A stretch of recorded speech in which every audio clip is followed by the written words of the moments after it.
Good morning everyone. আজকে রবিবার সকালবেলায় সবার ইচ্ছা হয়েছে আজকে চিড়ার পোহা খাবে। পোহা যেটা সেটা খাবে রাজস্থানি স্টাইলে। আমরা তো এটাকে চিড়ার পোলাও হিসেবে ছোট থেকে করেই আসি, বাট আমরা রাজস্থান থেকে ঘুরে আসার পর থেকে না ওরা এইভাবে চিড়ার পোহাটাকে এইভাবে খেতে পছন্দ করে বেশি। তো সেই স্টাইলেই চলো আজকে আমি পোহাটা বানাই। তো এখানে আমার কড়াই গরম হয়ে গেছে, ওইদিকে চিড়া ধুয়ে রেডি করা আছে। দেখো চিড়াগুলো নরম হয়ে গেছে।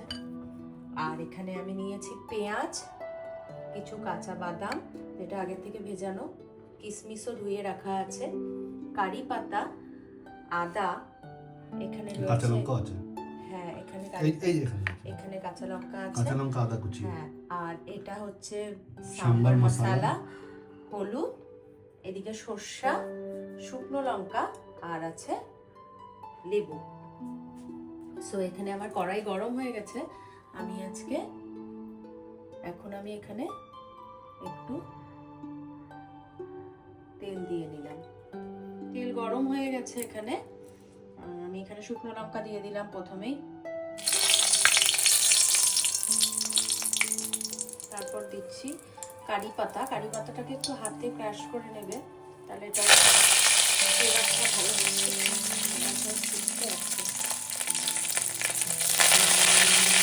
কারি পাতাকে যেহেতু ধুয়ে রেখেছি না, এটার মধ্যে অনেক জল আছে, তাই জন্যই এরকম ভাবে ছিটকে উঠছে। কালো আর সাদা সর্ষে মিশিয়ে রেখেছি, ফোড়নে দিয়ে দিলাম। গ্যাসটা কমিয়ে রেখেছি, ওই জন্য ছিটছে না একদম। এখন কি দেবে? পেঁয়াজ? হ্যাঁ এখন পেঁয়াজ, না আদার ইয়েটা হালকা আদা আর কাঁচা লঙ্কা দিয়ে নিই। এখানে আদা আর কাঁচা লঙ্কা দিয়ে দিলাম। একটু দূরে থাকবে কিন্তু দিয়ে, কারণ কাঁচা লঙ্কা ফাটবে। এবার দিয়ে দিচ্ছি এখানে পেঁয়াজটা, কুচি করে রেখেছি পেঁয়াজ, পুরো পেঁয়াজটাই দিয়ে দিলাম।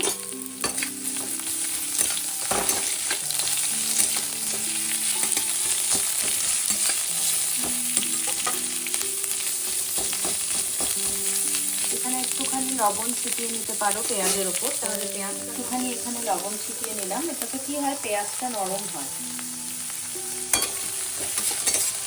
হলুদটাও দিয়ে দিলাম রঙের জন্য। এখানে হলুদে হলদে হবে একটু পোহাটা। এবার পেঁয়াজটাকে নরম হওয়ার জন্য, একটু ভাজা ভাজা হওয়ার জন্য ছেড়ে দিতে হবে। পেঁয়াজটা তো ভাজা ভাজা হয়ে গেছে, এখন কি দেবে? এখন এই যে বাদামগুলো ভিজিয়ে রেখেছিলাম সেটা দিয়ে দেবো, কারণ পেঁয়াজটা ভাজা ভাজা হয়ে গেছে। বাদামটা আগে ভেজে রাখিনি, একবারেই দিয়ে দিয়ে এর সাথেই ভাজা ভাজা হয়ে যাবে।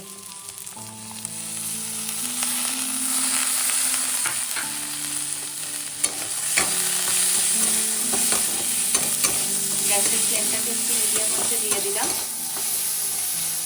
এই দেখো বাদামটা একসাথে পেঁয়াজের সাথে ভাজা ভাজা হবে। দারুণ গন্ধ বেরিয়েছে। আরো দারুণ গন্ধ বেরোবে। দেখো এবার আমি এর মধ্যে সাম্বার মশলা দিয়ে দিলাম। তোমরা তোমাদের স্বাদ মতো দিও।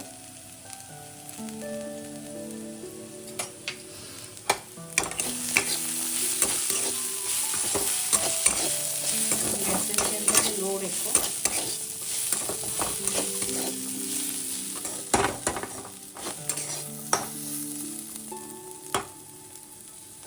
সব ভাজা ভাজা হয়ে গেছে। এখন তো চিড়াটা ভিজিয়ে রেখেছিলাম, এবার এই চিড়াটা দিয়ে দেবো।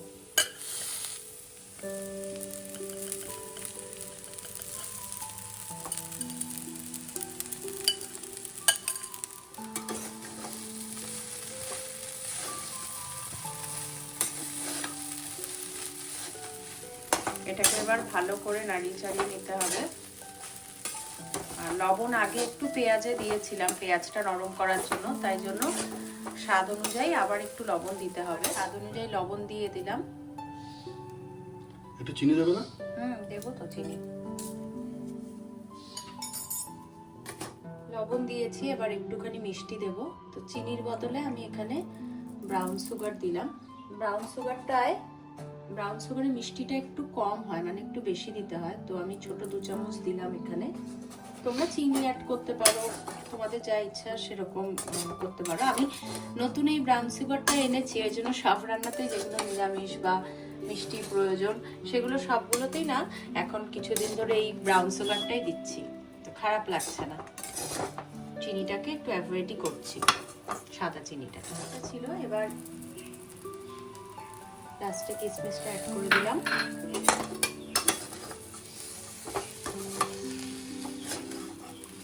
লেবু রেখেছিলাম, এবার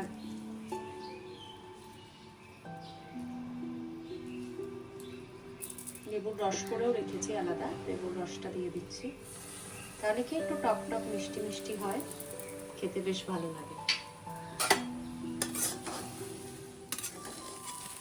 এবার সব কমপ্লিট। এখন নামানোর আগে আমি এখানে ধনেপাতা কুচি করে রেখেছি। ও বললো ধনেপাতা দাও আরো ভালো লাগবে, সো আমি এখানে ধনেপাতা অ্যাড করে দিলাম। দেখ বাবু, হ্যাঁ এই যে 25 মানা চলে এসছে।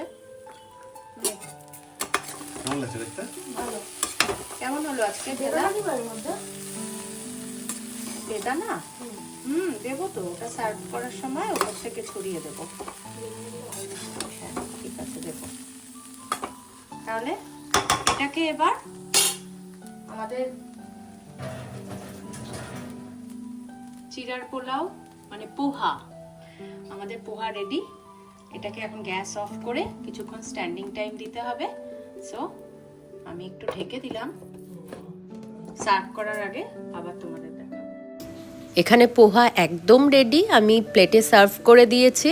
আর সার্ভ করার আগে আমি এখানে একটু বেদানার দানা ছিটিয়ে দিয়েছি, যেটা খেতেও ভীষণ ভালো লাগে এবং দেখতেও ভীষণ ভালো লাগে। সো তোমরাও এরকম বানিও এবং বানিয়ে আমাকে জানিও তোমাদের কেমন লাগলো।